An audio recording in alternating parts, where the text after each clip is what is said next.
नमस्कार मित्रांनो, गावाकडे आलेलो आहे आणि शेतामध्ये हा कापूस पेरलेला आहे.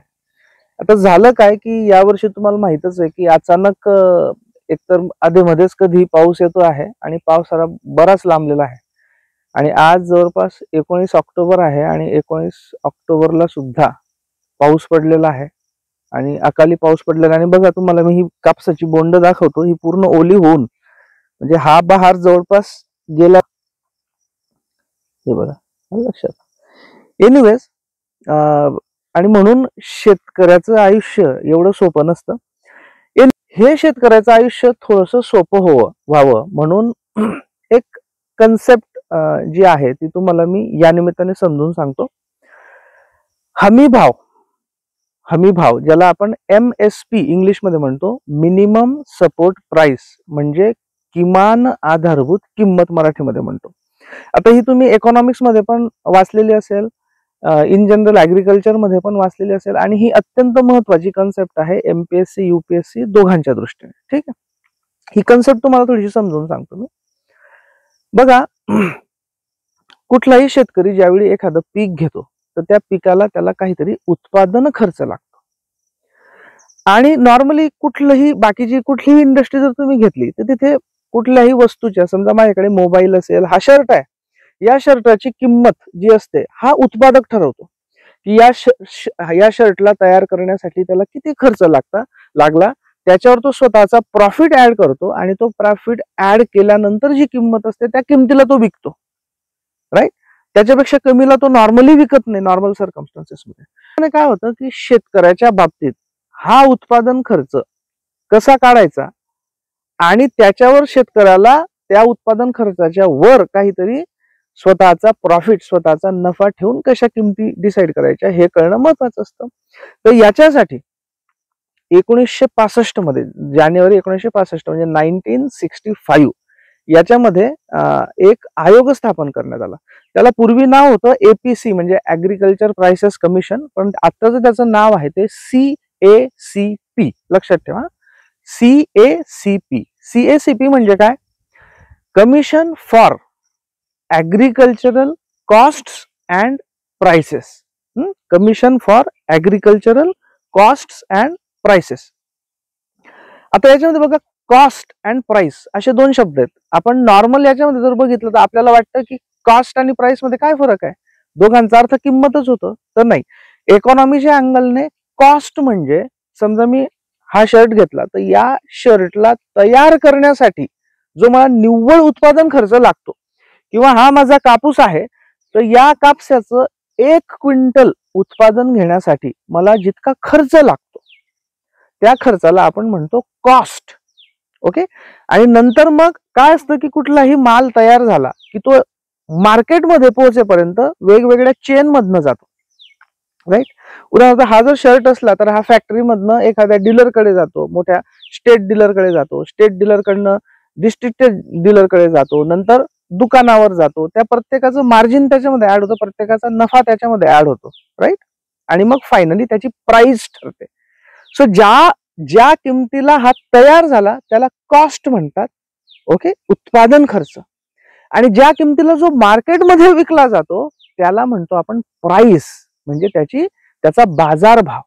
त्याच पद्धतीने कापूस घेतला तर शेतकऱ्याला या 1 क्विंटल कापसाचं उत्पादन करण्यासाठी जो खर्च लागतो ती झाली त्याची कॉस्ट, आणि प्रत्यक्षात ज्या किमतीला विकेल बाजारामध्ये ती झाली त्याची प्राइस, म्हणजे बाजारभाव. ओके.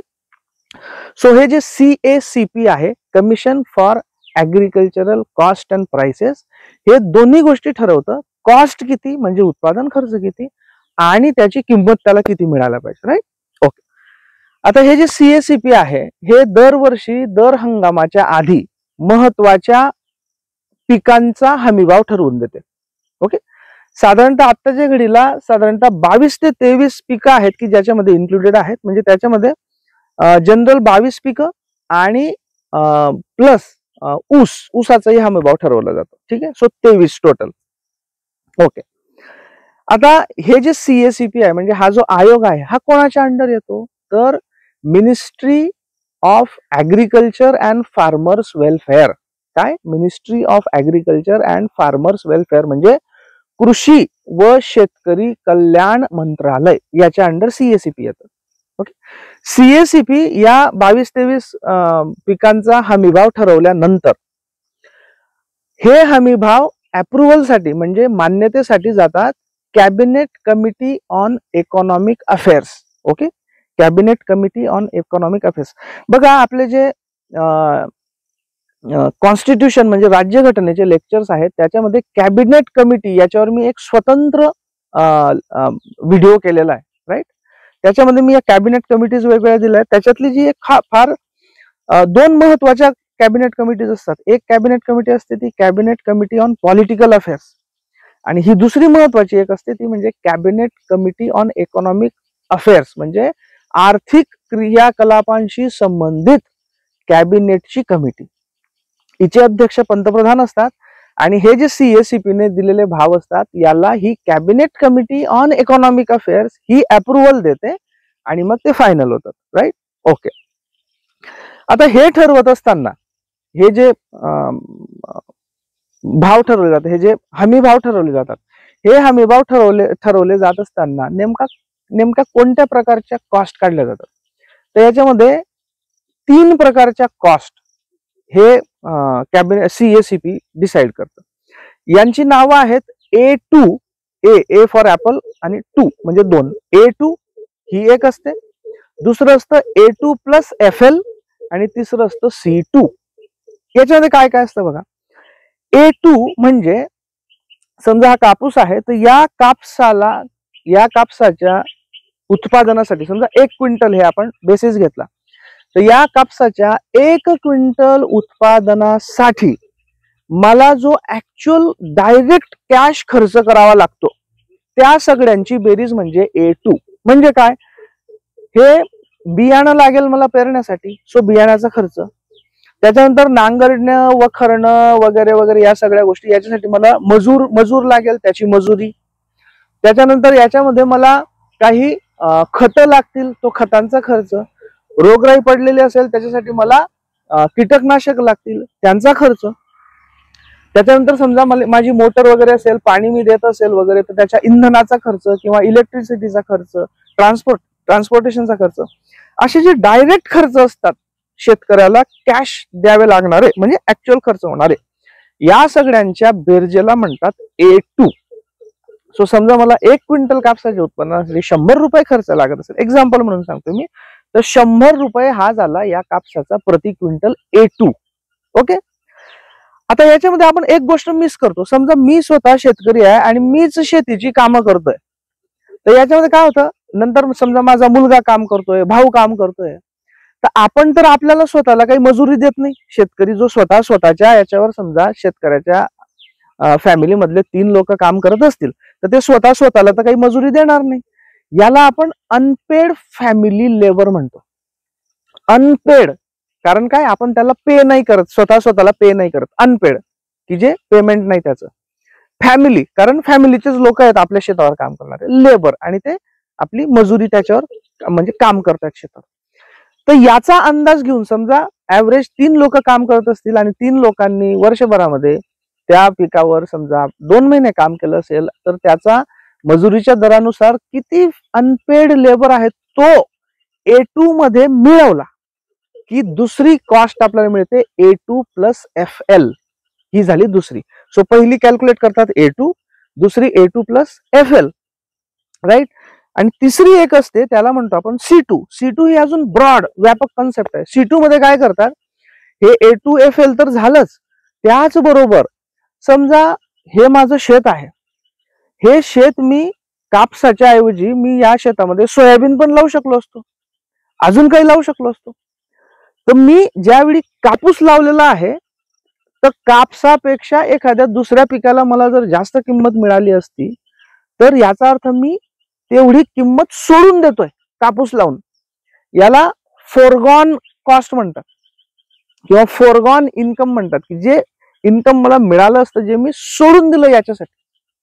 त्याचबरोबर माझे जे कॅपिटल असेट असतात म्हणजे समजा माझी विहीर बांधलेली असेल, इथे एखादं गोडाऊन बांधलेलं असेल वगैरे वगैरे की जे मी माझ्या पिकासाठी वापरतो ते मी दुसऱ्याला भाड्याने पण देऊ शकलो असतो. बरोबर, समजा माझं या शेतामध्ये गोडाऊन राहिलं असतं गोडाऊन मी आता कापसासाठी वापरतोय, पण गोडाऊन मी दुसऱ्याला रेंटने देऊ शकलो असतो, भाड्याने देऊ शकलो असतो. ते भाडं मी सोडून देतो आहे. फोरगॉन म्हणजे सोडून देणे, ते सोडून दिलेले भाडं.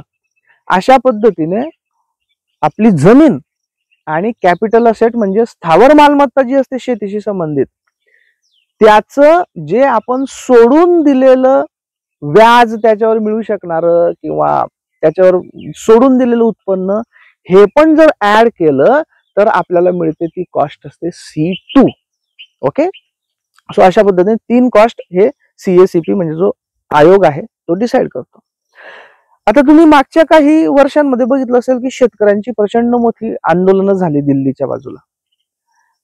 त्याच्यामध्ये एक मागणी शेतकऱ्यांची अशी होती की MSP लिगलाइज झाली पाहिजे, म्हणजे किमान आधारभूत किंमत किंवा हमी भाव याला कायद्याचं अधिष्ठान मिळालं पाहिजे. ही त्यांची एक मागणी होती.